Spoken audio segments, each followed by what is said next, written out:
नमस्कार दोस्तों। आज की एक कहानी को मजाक की बात नहीं कर रहा हूँ। टाइटल थंबनेल देख के आपने क्या सोचे कि रेगुलर हॉरर स्टोरी जैसी एक सिंपल सी स्टोरी होगी? नहीं, आप अंत तक सुनिए। आज आप लिटरली एंड होते होते तक ये बोल देंगे, भाई इस घटना के ऊपर तो हॉलीवुड लेवल की फिल्म बनेगी। ये कैसे किसी के साथ घट गया, सुन के हमारा दिमाग चकरा गया है। आप यही बोलेंगे।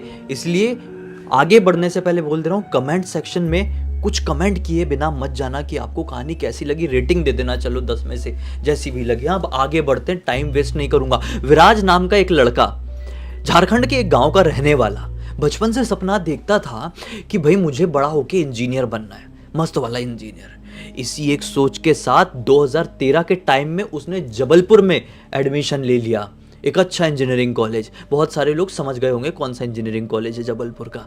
वहाँ पे उसको हॉस्टल भी मिल गया कॉलेज वालों की तरफ से ही। फर्स्ट ईयर से लेकर 4th ईयर तक का टाइम उसका इतना माइंड ब्लोइंग गया है कि मैं आपको क्या बोलूँ। उसका सपना पूरा होने की कगार में था। 7 सेमेस्टर के एग्जाम आने ही वाले थे कुछ ही समय में कि उसकी अचानक से तबीयत बिगड़ गई। खतरनाक लेवल का उसका पेट खराब हो गया। डॉक्टर ने बोले कि कुछ गलत खा लिया, इसलिए उसी कारण उसको फीवर भी आ रहा है। उस समय ठंड भी बड़ी भयंकर पड़ी हुई थी जबलपुर में। कोई समझ नहीं पा रहा है इसको आराम क्यों नहीं मिल रहा है। जो हॉस्टल के वार्डन थे ना, उन्होंने बोले कि भाई देख, तू मम्मी पापा के बिना इतने टाइम से यहाँ पर है, इतनी तबीयत भी खराब हो गई, फिर भी मेरा ये सजेशन है कि तू घर चले जा कुछ समय के लिए। एग्ज़ाम शुरू होने से 4-5 दिन पहले आ जाना, घर पर रहकर पढ़ाई कर, कॉलेज में एप्लीकेशन वगैरह डाल दे, और बाकी हम तो संभाल लेंगे। हम तो बताएंगे तेरी कितनी तबीयत खराब थी, कोई दिक्कत नहीं होगी, तू घर जा। मम्मी पापा के पास रहने से थोड़ी तबीयत अच्छी होती है। इसने बोला ठीक है सर, मैं तत्काल में टिकट बुक करता हूँ, कल ही निकल जाऊँगा। उसने तत्काल में टिकट बुक किया अगली ट्रेन की, मतलब कल वाली ट्रेन की। अब हुआ सीन ऐसा, देखो इसके पास ज़्यादा पैसे नहीं रहते थे, ये इतने रिच फैमिली का नहीं था। इसने बहुत कोशिश किया था कि स्लीपर क्लास में इसको टिकट मिल जाए, ठीक है, नहीं मिली। 3rd एसी में नहीं मिली, 2nd एसी में नहीं मिली, इसको टिकट मिली 1st एसी में। जनरल में ये जा नहीं सकता था क्योंकि भयंकर तबीयत खराब थी, मतलब भयंकर वाली। ये जैसे ही अपनी ट्रेन आई है, अपनी कोच में सवार हुआ है, ये देखा यार कमरे ही कमरे साला। 1st एसी में कमरे हैं A B C D। अच्छा मेरा कौन सा कमरा है? हाँ मेरा ये कमरा है, ठीक है। उस कमरे में खोल के देखा दरवाज़ा तो बोला अरे वाह, कमरे के अंदर 2 ही सीट, एक ऊपर एक नीचे, और कोई भी नहीं है ऊपर तरफ, नीचे वाली मेरी सीट है। बढ़िया हो गया यार। वो अंदर गया, अपना सामान अमान जमाया और बोला मस्त है, जब तक ऊपर वाला कोई आ नहीं रहा है मेरा राज है इस कमरे में, ठीक है। थोड़ा खुश भी हुआ, थोड़ी तबीयत हैप्पी सी महसूस हुई इसको, क्योंकि वहाँ पे हॉस्टल में रहते रहते बहुत, मतलब ऐसा होता है ना कि कई बार आप एक ही जगह रह रह के बहुत इरिटेटिंग सा फील करने लगते हैं। तो तबीयत खराब में इसको वैसा हो गया था। अभी थोड़ा बाहर निकला, 1st एसी का माहौल देखा तो अच्छा लगा। थोड़ी देर हुए इसको सेटल हुए कि अचानक से रियलाइज करता है बड़ी भयंकर बदबू आ रही है यार। किस चीज की बदबू है ये? असहनीय होती जा रही है। और ये बदबू सेकंड दर सेकंड ये स्मेल बढ़ती जा रही है, बहुत ज्यादा बढ़ती जा रही है। ये बोला कि 1st एसी की टिकट है, अटेंडेंट वगैरह जरूर होते होंगे, मैंने सुना हूँ, जाता हूँ अटेंडेंट से पूछता हूँ किस बात की स्मेल आ रही है, साफ आफ नहीं की हो क्या। बाहर निकला, अटेंडेंट के पास गया, अटेंडेंट ने बोला ठीक है सर देखता हूँ। अटेंडेंट आया, बोलता है सर किस बात की बदबू? मुझे कोई बदबू नहीं आ रही, आप क्या बात कर रहे हैं? अब तक ये स्मेल मतलब इतनी सर पे चढ़ने वाली हो गई थी, कोई सांस ना ले सके यहाँ पर खड़े रह के। वो अपनी नाक पकड़ा हुआ है, बोल रहा है क्या बात कर रहे हो भाई, तुमको स्मेल नहीं आ रही है? मैं साले यहाँ पे सांस नहीं ले पा रहा हूँ, कैसी उल्टी बात कर रहे हो यार। इतना ही तो बोल रहा हूँ, खाली रूम फ्रेशनर लाके यहाँ पे मार दो, तुमको क्या तकलीफ हो रही है? अरे सर कोई स्मेल आ रही हो तो मैं मारूं ना, बिना मतलब कि क्यों आप इतना परेशान हो रहे हैं, क्यों इतना हाइपर हो रहे हैं? ये दोनों की बहस होने लगी इस टॉपिक में कि इतने में एक अंकल जी जो कि बाजू वाले कैबिन में रह रहे होंगे आए, इनकी बहस को सुन लिए। तो ये भी बोलता है अरे अंकल जी देखिए, यहाँ पे आपको स्मेल नहीं आ रही है, मेरे वाले कूप में कितनी गंदी स्मेल आ रही है, और ये अटेंडेंट बोल रहा है बिल्कुल भी स्मेल नहीं है। अंकल जी बोलते हैं बेटा कोई भी स्मेल नहीं आ रही है, क्या बात कर रहे हो तुम? बोलता है अंकल मैं सांस नहीं ले पा रहा हूँ। अच्छा अच्छा, अंकल बोलते समझाते हुए अटेंडेंट को, बोलते हैं देखो देखो भाई, अगर लड़के को स्मेल आ रही है तुम एक बार रूम स्प्रे मार के छोड़ दो ना, क्या तकलीफ हो जाएगी, तुम्हारा बहुत खत्म हो जाएगा क्या? अटेंडेंट ने बोला ठीक है मैं मार देता हूँ, ठीक है। इरिटेट होके गया, रूम फ्रेशनर लिया, इसके कूप में आके जू करके मार दिया और चला गया। लेकिन ये जूजू जूजू वाले रूम स्प्रे से भी इसकी स्मेल नहीं गई। इसने बोला कि क्या इरिटेटिंग वाली चीज़ है यार, कहाँ कहाँ फंस गया, तबीयत और ख़राब हो जाएगी मेरी। उसने निकाला गमछा और गमछे से एकदम अपना मुंह बांध लिया। वैसे भी ठंड थी तो चलता है, एकदम जैकेट वैकेट पूरा हुडी वूडी डाल लिया है। ये ट्रेन कितने बजे निकली थी जबलपुर से वो मैं आपको बता देता हूँ, क्योंकि मेन पॉइंट वो है। जबलपुर से इसकी ट्रेन काफ़ी ज़्यादा लेट हो गई थी, इसलिए 2 बजे के आसपास इसको ट्रेन जबलपुर से मिली थी। रात में 2 बजे ये ट्रेन में सवार हुआ था। इस वजह से इसको बहुत ठंड लग रही थी, तो इसने हुडी गमछा ये सब बांध लिया। गमछा तो वो स्मेल की वजह से। अब सोचा कि मैं सो जाता हूँ यार, भूख वूख लग नहीं रही है, क्योंकि तबीयत भी थोड़ी ख़राब है और ये स्मेल इतनी ज़्यादा फैली हुई है। इसने अपने बैग में अपना खाना रखा हुआ था। क्या रखा था? चिकन रखा था। 2 प्लास्टिक के डब्बे थे और दोनों डब्बे में भर भर के चिकन रखा था। और रोटियां जो है इसने एल्यूमिनियम का वो जो पेपर होता है उसमें बांध के रखा था। सोचा था कि रोटी चिकन खाऊंगा रात में मस्त, लेकिन यहाँ पर ट्रेन में सवार होने के बाद ये स्मेल से पगलाया जा रहा था। ये मस्त अपना बांध बूंद लिया और सोचा सो जाता हूँ। सोए हुए इसको लगभग 1 घंटे हुए होंगे। अभी भी पूरा इसका कूप खाली है, इसके कूप में ये अकेला ही है। 1 घंटे हुए होंगे, रात के लगभग 3 बजे होंगे। इसको कुछ तो भी खटर खटर खटर खटर करके आवाज़ सुनाई देती है। ये उस चीज़ को इग्नोर करता है और अपना हाथ ऐसे कान में रख के सो जाता है। लेकिन उसी पल उसको ऐसा आभास होता है कि मेरे कूप से एक अजीबो गरीब जलने वाली स्मेल आ रही है। ये घबरा कर अपनी आंखें खोलता है तो पूरे कूप में धुआं ही धुआं, धुआं ही धुआं, जैसे कि आग लग जाए। छोटी सी चिंगारी कहीं पकड़ ले, कुछ फैब्रिक में कुछ ऐसा चिंगारी लग जाए तो कैसा धुआं धुआं हो जाएगा। इसे कूप में वैसे ही धुआं धुआं। ये घबरा कर हड़बड़ाते हुए उठा, ट्रेन चल रही है, और भागते हुए अटेंडेंट वाले कमरे में, अरे भाई साहब मेरे कमरे में चलिए, मेरे कूप में चलिए, ऐसा लग रहा है आग लग गई है, धुआं ही धुआं। अटेंडेंट भी घबरा गया, अरे भाई क्या बात कर रहे हो यार, आग लगी होती तो सायरन फायरन कुछ तो बजता। ऐसे ऐसे बोलते बोलते इसे कूप तक पहुंचा और देखा क्या कुछ भी नहीं है। इसका कूप पूरा नॉर्मल, ना ही कोई जलने की स्मेल और ना ही किसी भी प्रकार का धुआं। अटेंडेंट बोलता है भाई कोई तकलीफ है तो बता दो, मैं क्या बुरा लग रहा हूँ क्या तुमको? पहले बोलते हो बिना मतलब की स्मेल आ रही है, अब बोलते हो आग लग गई। कितना सीरियस बात बोले तुमने, तुमको समझ में आता है? ऐसा बोल के इसको डांट दिया अटेंडेंट ने और चला गया गुस्से में अपने रूम की तरफ। इसने बोला ये कैसे हो सकता है यार, स्मेल तो बहुत प्रॉपर आई थी, मुझे धुआं भी बहुत क्लियर दिखा था। बाहर निकलते तक मैंने पलट के देखा हूँ कि कूप में धुआं धुआं हो रहा है, और मैं लौट के तुरंत आया इसके साथ, तो कैसे गायब हो गया सब कुछ? हो सकता है मेरा वहम होगा, तबीयत ज़्यादा ख़राब है तो इग्नोर मारता हूँ, सोता हूँ। वो फिर से गया सोने के लिए। अब इसकी नींद लग गई वापस से, ठीक है, दवाई भी खाया हुआ था, दवाई का थोड़ा असर, नींद जल्दी लग रही है। लगभग 20 मिनट बाद और 3:20 3:25 का समय हुआ रहा होगा, इसको फिर से कटर कटर कटर की आवाज़ सुनाई देती है, जैसे कि कोई कड़क चीज़, कड़ी चीज़, हार्ड चीज़ चबा रहा है। तो कैसी आवाज़ आएगी? चबा चबा के खा रहा है, कटर कटर कटर, वैसी से कुछ आवाज़ आ रही है। इसने सोचा ये क्या है यार, फिर से कटर कटर हो रहा है, कुछ गड़बड़ तो नहीं हो गई कूप में? हल्की सी आँख खोल के देखता हूँ पहले, पता नहीं सपना है कि सच्चाई है। आँख खोल के देखा नीचे, आँख खोल के देखा, आँख खोल के देखा तो क्या पाया? दिमाग का परखच्चा उड़ गया। जहाँ पर ये सोया समझ लो, हाँ ये इसकी बर्थ है। इसकी बर्थ के जस्ट बाजू में नीचे एक अजीबो गरीब दिखने वाली डरावनी सी चुड़ैल बैठी हुई है। इसका बैग वैग ऐसा खींच के फाड़ दी है, उससे वो डब्बा निकाली हुई है जिसमें चिकन रखा हुआ था, और वो डब्बा ऐसा कड़ कड़ करके डब्बे सहित अंदर का चिकन खा रही है। और चिकन के अंदर की जो हड्डी हड्डी रही होगी उसकी कटर कटर होने की आवाज़ सुनाई दे रही थी। हड्डी से चबा के खा रही है।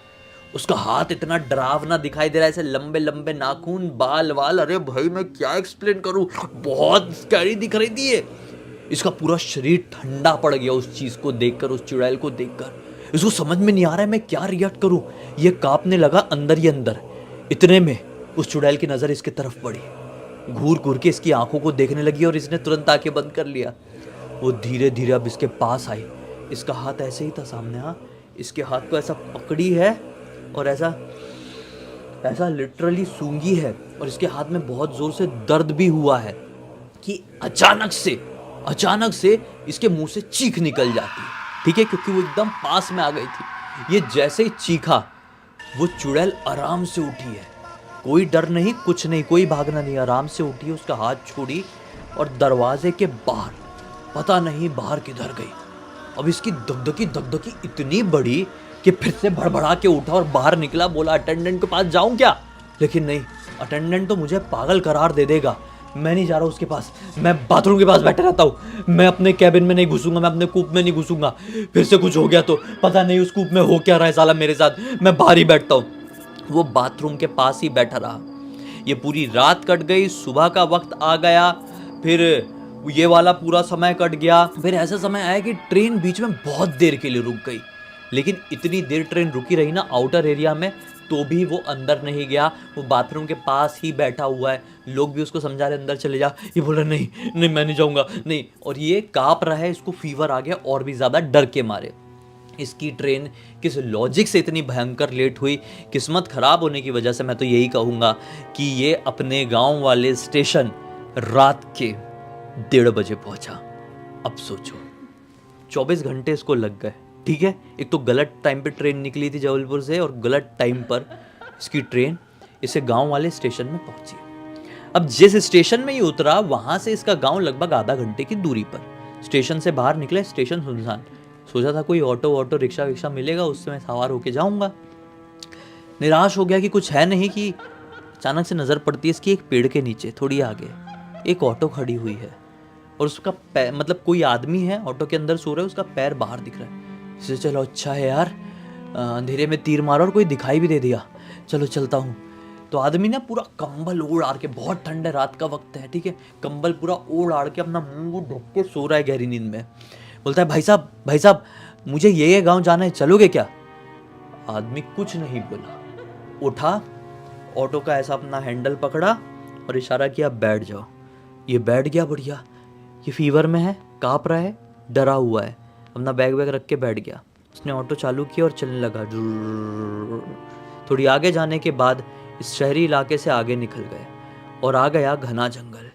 इस घने जंगल में करके अचानक से ऑटो वाले ने अपनी ऑटो रोक दिया। ये बोलता है भाई साहब ऑटो क्यों रोक दिए, चलिए ना, मुझे बहुत ठंड लग रही है और मेरी तबीयत भी खराब है, क्यों परेशान कर रहे हैं? वो क्या बोलता है, मुझे बहुत भूख लगी है, अगर आगे जाना है तो कुछ खाने के लिए दे दे, तेरे पास से वैसे भी बहुत देर से बहुत अच्छी खुशबू आ रही है, क्या रखा है अपने पास बता। ये बोलता है कुछ नहीं रखा हूँ, क्यों रोक दिए हो यार, घर चलो ना, ज़्यादा पैसे चाहिए तो दे दूंगा, लेकिन परेशान मत करो प्लीज़, घर चलो। वो इसकी तरफ ऐसा थोड़ा टेढ़ा दिखता है, उसने अभी भी चेहरा ढका हुआ है, अभी तक अपना विराज इस व्यक्ति के चेहरे को नहीं देख पाया। ऐसा करके देखता है और बोलता है देख, फिर से बोल रहा हूँ, तेरे पास कुछ तो ऐसा है जिसको खाए बिना मैं यहाँ से आगे नहीं बढ़ूंगी और ना ही तुझे आगे जाने दूंगी, दे दे चुपचाप से। विराज तुरंत ही सोचता है कि ये तो आदमी है, प्रॉपर आदमी वाली आवाज में बात कर रहा है, तो नहीं आगे जाने दूंगी, आगे नहीं बढ़ूंगी, लड़की जैसा क्यों बोल रहा है? वो बोलता है कि आप तो आदमी है ना, ऐसी बात क्यों कर रहे हैं, डरा क्यों रहे? चुप रहे, ऐसा उसने बोला। लिटरली उसके दोनों हाथ ऐसे है ना ऑटो के हैंडल में, जो ड्राइवर है, पेट की तरफ से एक हाथ ऐसा साइड में निकला इसकी तरफ, ये पीछे बैठा हुआ है ना, और वही हाथ जो इसने ट्रेन में देखा था रात में, वही खुरदुरा लंबे नाखून, लंबे लंबे गंदे घने बाल, वही हाथ था। लिटरली ये तुरंत रियलाइज कर लिया और ये घबरा कर एकदम पगलाए जैसा हो गया। आप कौन हो, मेरे पीछे क्यों पड़ी हुई हो, मुझे छोड़ दे। वो ऐसा फिर से पलटा अब उसका चेहरा दिखाई दिया, ये लिटरली वही चुड़ैल बोलो या चुड़ैला बोलो जो ट्रेन में था वही है, और चिकन के चक्कर में इसके पीछे पीछे आया है। उसी समय with in fraction of second इसको अपने नाना जी की एक कहानी याद आई। इसके नाना जी इसको बचपन में एक कहानी सुनाया करते थे, और वो कहानी थी चिकन खाने वाली चुड़ैल की। वो एक ऐसी चुड़ैल थी जो कि चिकन के चक्कर में किसी के भी पीछे पड़ जाती थी। कोई सुनसान या अनजान रास्ते से चिकन लेकर गुजरता था तो उसके पीछे चपट गई, चिकन खाने को मिल गया तो ठीक है, नहीं मिला तो सामने वाले इंसान का ही चिकन बना के चबा चबा के खा जाती थी। इसके दिमाग में नाना जी की वही कहानी दौड़ पड़ी, ये कुछ कर पाता उतने में वो चीज पलटी, कंबल अंबल फेंक के सर गला उठा के सर के बल धाड़ करके नीचे, तुरंत ऑन द स्पॉट बेहोश हुआ। वापस से जब आंख खुली ये अपने आप को एक हॉस्पिटल में पाया। अभी आगे सुनिए, हाँ आगे चले मत जाना, आगे सुनिए, अभी क्लाइमैक्स है। मैं कहाँ पे हूँ, ये कौन सी जगह है? मैं अकेले कमरे में, कोई डॉक्टर कोई नर्स नहीं, और मैंने ऐसे कपड़े क्यों पहना हुआ हूँ? ऐसा घबरा के इस कमरे से बाहर निकलने को हुआ। बाहर निकला तो कोई नाच रहा है, कोई अपने बाल खींच रहा है, कोई अपना सर पीट रहा है, कोई हे करके खेल रहा है, दौड़ रहा है। ये सोचता है कि ये सब लोग पागलों के जैसे इधर उधर क्यों हो रहे। इतने में एक औरत आई, ए चल चल अंदर, चल अंदर, चल चल, बाहर क्यों निकल रहा है? रोज तेरा आए दिन का शुरू हो गया नाटक, चल अंदर चल। आप ये बताइए ये कौन सी जगह है, मैं कहां पर हूं, मैं कब से यहां पर हूं? एक रोज रोज पूछता है, ये पागल खाना है, चल अंदर अपने कमरे में चल। तुझे स्पेशल बोला गया है कि अंदर रहना है, इन लोगों के साथ मत रहना, ये बहुत डरावने लोग हैं, तुझे पीटेंगे, चल अंदर। ये बोला कि प्लीज हाथ जोड़ के बोल रहा हूं, मेरे भाई को मेरे पास बुला दीजिए, मैं उससे बात करना चाहता हूं। इसका एक जुड़वा भाई था जिसका नाम था विराट, इसका नाम था विराज, उसका नाम था विराट। प्लीज मेरे भाई को बुला दो। अरे इसका तो रोज का हो गया है, हर रविवार को उठता है और बोलता है भाई को बुला दो। ये सुनता रह गया नर्स को। नर्स गई, फोन लगाई होगी, इसका भाई आया कुछ घंटों बाद, शाम के वक्त। इसका भाई इससे मिला। अब विराट को एक एक बात बता रहा है, मेरे साथ ऐसा ऐसा हुआ, भाई मैं कब से यहां पर हूं, तू बताना। विराज का हाथ पकड़ता है, कहता है कि 7 साल हो गए हैं विराज, हर रविवार को तू ऐसे ही जागता है। नर्स को चिल्ला चिल्ला के कहता है कि मेरे भाई को बुला दो, मैं इसी हिसाब से तेरे पास आता हूँ, तेरे सामने बैठता हूँ, तू वही कहानी मुझे सुनाता है। 2017 में तेरे साथ शायद कुछ हुआ था, अब 2024 हो चुका है, 7 साल से तू वहीं का वहीं अटका हुआ है, एक लूप में है। विराज का हाथ कांपने लगता है, अंदर जाता है और अपने बिस्तर में लेट जाता है। अभी कुछ दिन पहले विराट ने सोचा कि ये कहानी सभी को पता चलना चाहिए। विराट ने ये पूरी कहानी मुझे इंस्टाग्राम पर लिख कर भेजा। मैंने सुना ना तो मेरे दिमाग के परखच्चे उड़ गए। मैंने बोला आप लोगों के पास लेकर आना चाहिए। ये क्या है? विराट की बॉन्डिंग विराज के साथ कुछ ऐसी है ना कि वो तोड़ नहीं पाता है। वो जाता है, हर संडे को जाता है, उसको मालूम है कि हॉस्पिटल से कॉल आएगा, हमने 10 काम लगे रहेंगे। वो अब तो जॉब करता है, बड़ा हो गया है, वो सब छोड़ छाड़ के जाएगा, अपने भाई से मिलेगा, उसकी वही कहानी सुनेगा, पूरी सब चीज़ रिपीट देखेगा। वैसे ही वो कहानी बताता है विराज, अपने बिस्तर में जाकर लेटता है, कांपता हुआ सो जाता है, सब कुछ रिपीट में देखता है लेकिन कभी इरिटेट नहीं होता। ये कहानी अभी लिख कर भेजा मुझे। बाप रे कितनी स्कैरी, आप खुद ही बताओ कैसी लगी सुन के। अब जैसा भी हो, कुछ भी हो, इस कहानी का अंत करते हैं। अब तक इस वीडियो को देखे हैं तो लाइक ज़रूर कर देना, चैनल को सब्सक्राइब करके बेल आइकन दबा के ऑल के ऑप्शन में क्लिक करना, क्योंकि इसी तरह के हैरान कर देने वाले खौफनाक वीडियोस डेली आप लोगों के सामने लेके आता रहता हूँ। इंस्टाग्राम की लिंक इस वीडियो के डिस्क्रिप्शन बॉक्स में जाए, क्लिक करके डायरेक्टली वहाँ पर पहुँच जाना। और इसी तरह की कोई भी कहानी, टॉपिक या जानकारी आप लोगों के पास भी है तो लिख भेजना, हो सकता है मेरा अगला वीडियो कल आपके हिसाब से ही बन रहा हो। तो चलिए कल फिर से मिलते हैं, तब तक के लिए बहुत बहुत धन्यवाद। आपका दिन शुभ।